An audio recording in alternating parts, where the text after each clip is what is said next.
Yo, what is going on, guys? It is your boy Nick here, back again with a brand new video today. So if you guys saw my review for Madam Web, you guys know that my opinion on that movie was very interesting because I thought the movie objectively was not very good, but I did kind of enjoy it, which is weird. I don't typically like doing movie reviews about movies I don't necessarily think are that good, but I did think that movie was, like, enjoyable a little bit.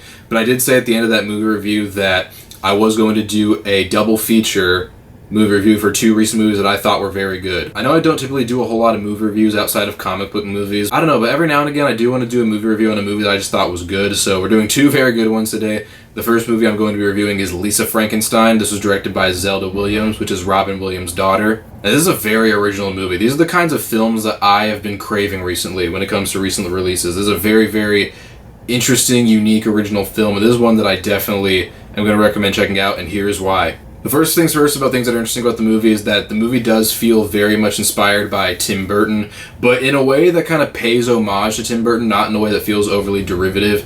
But also, even the homage, it's very subtle homage. It doesn't feel like a Tim Burton fan movie or anything like that. It kind of feels like a very original movie by someone who might be a little bit of a Tim Burton fan. Just kind of it might sound like a weird way of describing it, but that is kind of how the movie feels. And here's where the Tim Burton comparisons get kind of interesting. It has, like, the weirdness and the curiosity of something like Beetlejuice, you know, so it's definitely a little bit of a crazy movie. It's definitely very out there, but I don't know, it doesn't feel like a Beetlejuice ripoff. It kind of just, like, has that kind of energy to it a little bit.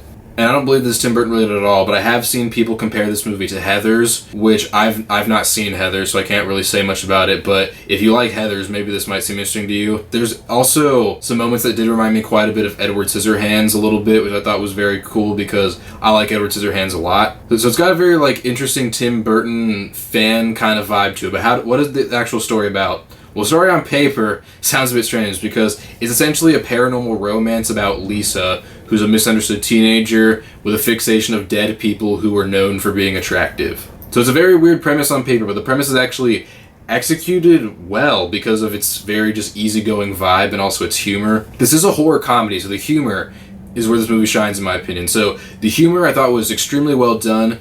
It fit the individual scenes very, very well, and they even had a fair amount of dark humor in there. It's a little bit of a dark comedy, but I thought, like, the dark humor was just the perfect amount. I didn't feel like they went overboard with it. Like, it didn't feel like they were like, oh, you know, let's throw some dark humor in there so we can be edgy. It didn't feel like that. It felt very appropriate for the scenes. That was just the perfect amount. I didn't feel like it was super cynical or anything like that. It was just the perfect amount of it. Now, going into some of the performances, Kathryn Newton is terrific as Lisa. I thought she delivers the perfect balance of both weird and creepy coupled with funny and curious. She's also made to be a very compelling character, which is something that I was really happy to see. I'm glad that she's not just the stereotypical disturbed teenager who's just overly cynical. She's well written, and you can also understand where she comes from, even if she does do some very questionable things. But yeah, Kathryn Newton, great performance for a really well-written character, in my opinion. Cole Sprouse also showed some excellent physical mannerisms and silent acting with his performance as the creature. He doesn't really talk in the movie. He does make a few sounds, but he doesn't really talk, but it's all made up for by just the physicality. His physicality as the creature was, like, funny and creepy, and it was just excellent. It kind of reminds me of, like, the physical stuff that Johnny Depp does with Edward Scissorhands. Like, it's not exactly like that, but it's just like, wow, the fact that Edward doesn't talk a whole lot and it's made up for with the physical mannerisms. Same with the creature. The creature doesn't really talk, but the physical mannerisms make him an intriguing character to watch. So I thought Cole Sprouse was great with that. And of course, the chemistry between the two characters is great. It's played for both laughs as well as heartfelt scenes. It's a very bizarre romance between these two because one's technically a dead person who's living again, the other's a living person. But it's a very bizarre dynamic, but the chemistry, interesting enough, it works, as odd as it might be. So there's also a lot of well-acted and well-suited supporting characters that I kind of don't want to go into. I kind of want to leave it up to surprise. But yeah, there's some good supporting characters in the movie that, if you go check the movie out, you'll definitely find interesting, in my opinion. This is also, without question, the best-looking movie I've seen so far this year. The set pieces and the costumes are very pretty. It's a perfect blend of both vibrant and creepy. It's got some, like, gothic stuff going on with it, as mixed with some very colorful stuff. The scenes are also very well shot. It has immaculate lighting. Like, there's some scenes where it's like the lighting is just like, I couldn't believe I was watching it. It was just like, you know, very well shot, immaculate lighting, and like that combined with the very pretty sets and costumes just make for a style that just overall really pops. So it's without question the best looking movie I've seen so far this year. And that's also where the title of this movie gets interesting. So if you couldn't tell based on the title, Lisa Frankenstein is also a play on the design company Lisa Frank, known for their very vibrant, colorful designs on everything. So like the visual style very much does feel like a homage to the Lisa Frank Company. I think that's probably why they named the main character Lisa, and they put the Frankenstein aspect in there, so it makes the title very interesting, but it's a very appropriate title, and it's a very stylish movie, which I loved. And this is also a pretty hardcore PG-13 movie. There's actually a surprising amount of blood and adult humor in it, so I was actually surprised with the amount of blood and adult humor that's actually in it, but I didn't feel like they went overboard with it. It did feel a little bit like maybe they could go R-rated, but it didn't feel like overly just bombastic about it.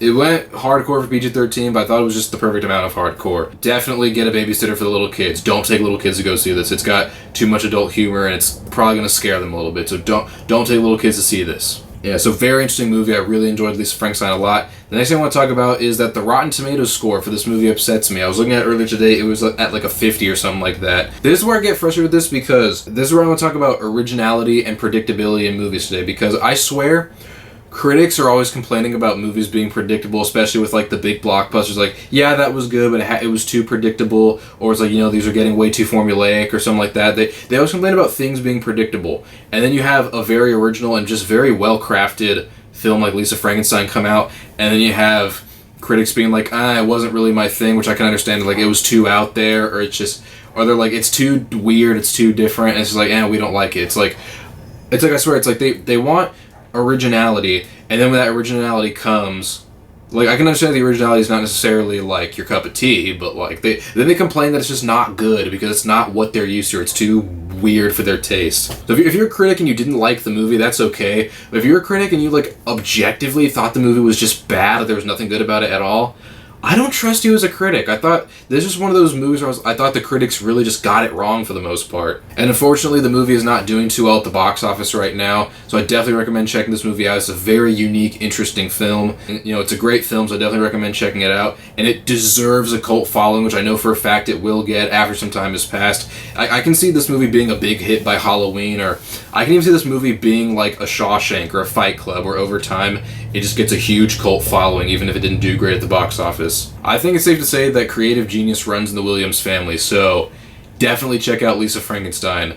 It's really freaking good, and I think we need to help it succeed, so definitely go check this one out. I highly recommend it. Okay, now we're going on to review Argylle. So this movie is actually a few weeks old now. It came out on my birthday, and I actually went and saw it with my family during my birthday weekend. I thought Argylle, just as a whole, was a total blast. The first things I want to talk about is that Bryce Dallas Howard and Sam Rockwell are two leads.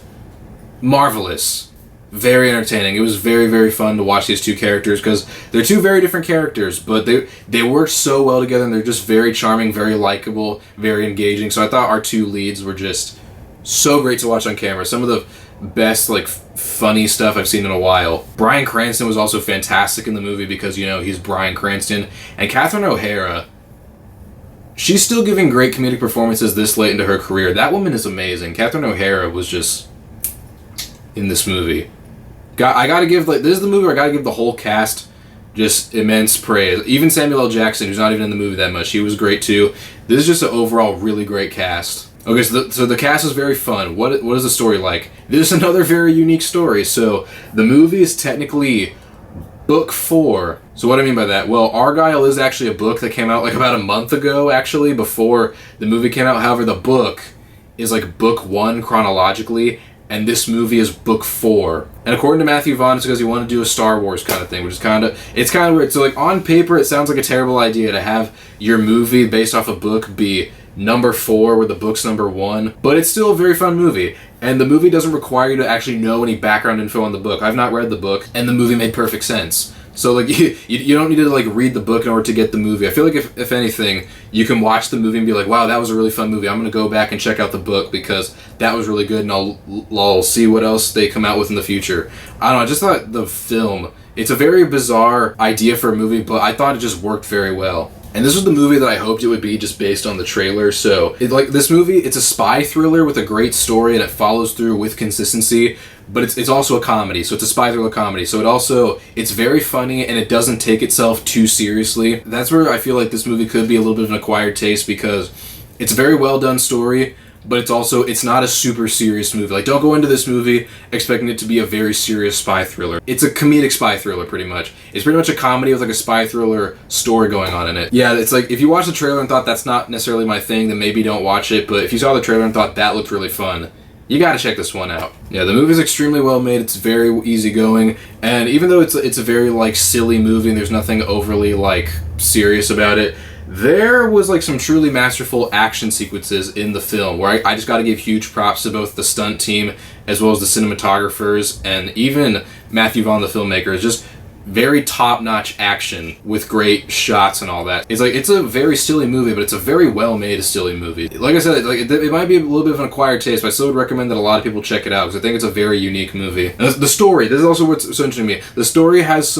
quite a few twists and turns that like genuinely are genius. Like I couldn't actually predict any of them when they were happening. That when I was watching it, I was like, those are some of the best twists and turns I've seen in a movie in a really long time. So that's saying something. If you're a fan of twists and turns in movies, you got to check out Argylle. It's packed with them, but they're very good twists and turns. It's some of the best I've seen from a recent release in a while. My only complaints about the movie is that some of the CGI is a bit dodgy, and it's a very fun movie, but the movie can feel a little bit long. It's 2 hours and 20 minutes, so you might feel the length a little bit during the movie, but it's a fun, long ride. And also, there is a mid-credit scene to stick around for, so I definitely recommend sticking around for that. And this is another movie where, again, I have like discourse with the critics, because this movie has like a 30-something% on Rotten Tomatoes from critics. Thankfully, the audience score is a lot higher. Now, thankfully, critics I trusted liked this movie, so I went and saw it because they said it was good, and I thought the trailer looked good, so I went and saw it. This is another one of the movies where I feel like the critics might have gotten it wrong. Now, if you're a critic and you saw the movie and it wasn't your cup of tea, I get that, but just objectively, I thought the movie was very, very good. It does have some issues, like I said. Some of the CGI is a bit dodgy. It can feel a little bit long, but the actual story itself and the characters and the comedy and the action, very well done. Some of it very masterful. That I genuinely was baffled as to how this has a rotten score on Rotten Tomatoes. I don't know, like it's a very out there, ridiculous movie, but it's a well done, out there, ridiculous movie that I dug a lot. And I will say, though, some might have been slightly misled by the trailers because the trailers made it seem like Henry Cavill and Dua Lipa and John Cena's characters were going to be like the main story, and they're barely in the movie. They're even like on the front of the poster and like they're barely in the movie, but they do play an important role in the movie, and even if they're not there a whole lot. I can understand being misled by the trailers, going to the movie expecting to see that, not seeing that and being disappointed. I can understand that, but if you just watch the movie for what it is and it fits your taste, you should have a fun time with Argylle. I really don't know what else to say about it. You know, even if it does have a few issues, and even if it was slightly misleading, it's still a great time nonetheless. I definitely recommend seeing it with a group if you can. Maybe bring your family or your friends, or you can possibly go and see it with a date or a solo friend. Because it's like the kind of movie that you can tell it was made to be enjoyed by groups who love these kind of ridiculous movies. I think Argylle is another movie that could potentially like become a cult classic or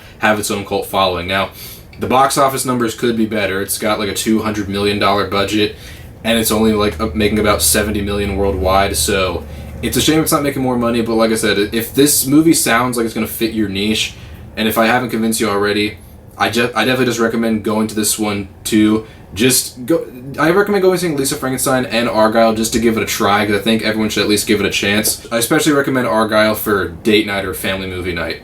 Definitely. I hope you guys enjoyed this double feature movie review. I think I will do some more movie reviews in the future where I might review 2 or maybe just 2 or 3 movies in one video. Like I was thinking about when I reviewed the X-Men movies up to Deadpool 3. Instead of doing one video for every movie, which is going to be a lot, I think we'll just review a few at a time or something like that. I don't know, because I think it would be a fun idea to just like maybe put a few short reviews in one video, then make a whole bunch of long reviews. If that makes any sense. So this was my first kind of one of those videos. I hope you guys enjoyed it enough. I hope I've convinced you to go check out these 2 movies. And if you guys saw Lisa Frankenstein or Argylle, let me know what you guys thought in the comments down below. I will say though, if you're going to talk about spoilers, put a spoiler warning, because this was a spoiler-free review. And if you guys have any differing opinions, if you're one of the critics who didn't like it, let me know why in the comments down below. Just keep toxicity out of it. I hope you guys enjoyed this kind of video. It was really interesting for me to make. I kind of liked making a video that was just a celebration of these 2 movies instead of just critiquing it super closely or going into like grades or, you know, ratings. I was like, yeah, I'm just going to talk about what I liked, some stuff that maybe didn't work as much, and recommend them, you know, because these are just fun movies I wanted to celebrate. Be on the lookout for some more content soon. I got a lot of really cool stuff coming in the near future. Thank you guys so much as always for watching. If you want to support the channel, definitely hit the like button because it really helps out. Feel free to subscribe and hit the notification bell to get notified about latest videos, and leave a comment down below letting me know what you think or giving any suggestions if you have any. Thank you guys so much as always for watching, and I'll see you all in the next video. Peace!